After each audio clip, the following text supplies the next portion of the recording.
Hello my dear students, welcome back to my YouTube channel. आज की इस video में हम कर रहे हैं माइक्रो इकोनॉमिक्स माइक्रो इकोनॉमिक्स के 10 MCQ की practice. Right, let's get started. Question number 18, which indifference curve represent the highest level of satisfaction. कौन से इंडिफरेंस कर्व में हाइएस्ट लेवल ऑफ सेटिस्फेक्शन है? देखिए, आपको पता है higher the indifference curve higher is the level of satisfaction. तो इन तीनों में से किस पर ज़्यादा सेटिस्फेक्शन होगा? IC3 पर। IC3 is the right answer. Question number 19, how are the two goods related when the price of one commodity rises demand for the other commodity also rises. उन गुड्स को क्या बोलते हैं? मतलब उन गुड्स का आप क्या नाम दोगे जब एक का प्राइस बढ़ने पर दूसरे की डिमांड बढ़ जाती है? तो उन्हें हम क्या बोलते हैं? अच्छा, मैं आपको एग्जांपल देती हूँ, फिर आप बताइएगा क्या बोलते हैं। देखो, एक आप ले लीजिए टी और दूसरा ले लीजिए कॉफ़ी। टी का प्राइस बढ़ गया। टी का प्राइस बढ़ने के कारण टी की डिमांड कम हो गई और लोग कहाँ शिफ्ट हो गए? कॉफ़ी पर। तो कॉफ़ी की जो क्वांटिटी डिमांडेड है वो बढ़ गई। तो when the price of one commodity rises, T का प्राइस बढ़ा, कॉफ़ी की डिमांड बढ़ गई, तो ये कौन से गुड्स हैं? Substitute goods. Question number 20. Read the following statement carefully and choose the correct alternative. Statement 1. Price floor is also known as price support. Price floor को प्राइस सपोर्ट भी बोलते हैं। बिल्कुल, मैंने आपको बताया था। MSP भी बोलते हैं, minimum support price.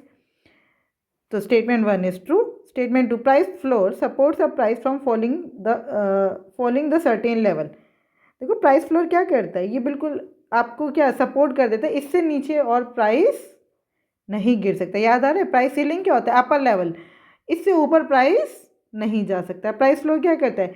Minimum set कर देता है, इससे नीचे और प्राइस नहीं गिर सकता। तो both the statements are true. Question number 21, which are not determinants of demands of a commodity. आपको पता है डिमांड के डिटर्मिनेंट कौन कौन से हैं? प्राइस ऑफ अ कमोडिटी है, इनकम ऑफ द कंज्यूमर बिल्कुल है, nature of the commodity. Nature of the commodity से क्या पता चलता है भाई? And size of population. Size of population भी है। नेचर ऑफ कमोडिटी क्या डिसाइड करते हैं? इलास्टिसिटी ऑफ डिमांड, है ना। नेचर ऑफ कमोडिटी किसका डिटर्मिनेंट है? इलास्टिसिटी का, ना कि डिमांड का।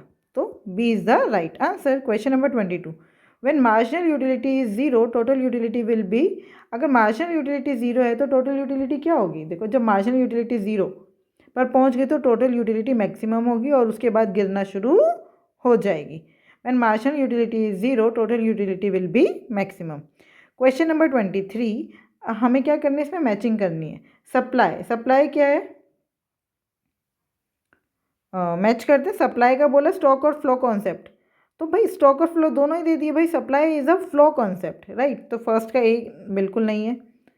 Market supply schedule, market supply schedule क्या है? Supply schedule of the industry as a whole, ये बात बिल्कुल सही है। मार्केट सप्लाई क्या होता है? पूरी इंडस्ट्री का में, मतलब हमने पढ़ा था ना, मार्केट सप्लाई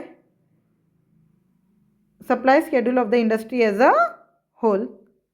बाकी भी देख लेते हैं एक बार। Slope of supply curve, ratio between change in quantity supplied and change in price. तो रेशो मैंने आपको बताया था क्या होता है। अच्छा, इंडस्ट्री क्या होती है? ये प्रोड्यूसर साइड से होती है। इंडस्ट्री क्या होती है? प्रोड्यूसर साइड से। और डिमांड बिल्कुल सही थे। Market supply schedule of the industry as a whole. बिल्कुल, सप्लाई तो प्रोड्यूसर की साइड से। सेकंड भी ठीक है, थर्ड भी ठीक है। स्लोप ऑफ सप्लाई कर्व क्या होता है? चेंज इन क्यू अपॉन में चेंज इन पी, तो थर्ड भी सही है। Fourth, infinite elasticity of supply. Infinite elasticity, vertical straight line नहीं, वर्टिकल स्ट्रेट लाइन में इलास्टिसिटी जीरो होती है। इनफाइनाइट इलास्टिसिटी कहाँ होती है? हॉरिजॉन्टल लाइन में, राइट। ऐसे इसमें दोनों ऑप्शन सही है। जिसने भी जो भी लगाया होगा वो दोनों ही करेक्ट आएंगे। सेकंड का बी भी ठीक है और सी, थर्ड का सी भी ठीक है।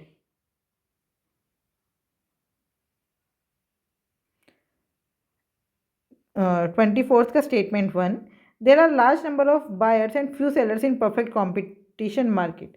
परफेक्ट कॉम्पिटिशन में हमने पढ़ा है large number of buyers and large number of sellers, तो स्टेटमेंट 1 इज फॉल्स, तो स्टेटमेंट 1 क्या हो गई, false. Statement 2, in perfect competition market products are heterogeneous, आपको पता है मार्केट प्रोडक्ट्स कैसे होते हैं, होमोजीनियस, ना कि हेट्रोजीनियस, तो both the statements are false, both the statements are false. Question number 25. Assertion, when increase in demand is equals to increase in supply, equilibrium price remains unchanged. क्या ये बात सही है? Increase in demand बना के देख लेते हैं, ठीक है, ये आपका डिमांड कर्व है, ये आपका सप्लाई कर्व है, downward sloping demand curve, upward sloping supply curve. अब हम ले लेते हैं इंक्रीज इन डिमांड, मतलब राइटवर्ड शिफ्ट हो गया, और is equals to increase in supply, ये भी राइटवर्ड शिफ्ट हो गया। लगभग कोशिश करेंगे कि मतलब सेम डिस्टेंस पे बन जाए, ठीक है। तो ये हमारा इक्विलिब्रियम प्राइस बिल्कुल सही आ गया, सेम लाइन में आ गया, राइट। तो yes, equilibrium price remains unchanged. The change in demand and supply will neither create excess demand nor excess supply, बिल्कुल सही बात है। जितनी सब डिमांड इंक्रीज हुई थी उतनी सप्लाई इंक्रीज हो गई, इसका मतलब ना तो एक्सेस डिमांड हुई ना एक्सेस सप्लाई हुई, तो both A and R true and R is the correct explanation of A. Question number 26, floor price is set at dash level by the government to protect the dash. Floor price जो है वो कहाँ पर सेट किया जाता है?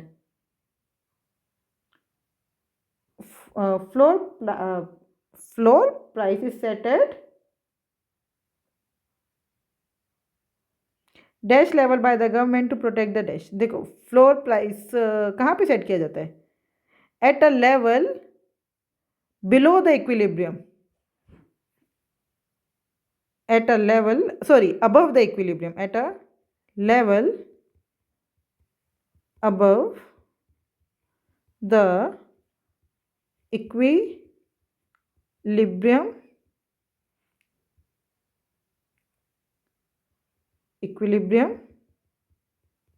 Price, जो इक्विलिब्रियम प्राइस से फ्लोर प्राइस उससे ऊपर होता है ना, by the government to protect the farmers लिख देते है ना।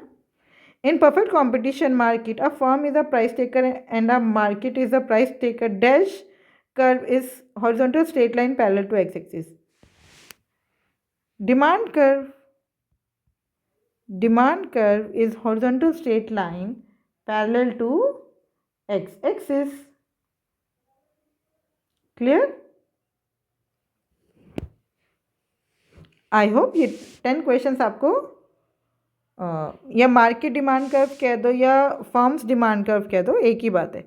Firms demand curve is horizontal straight line parallel to x axis.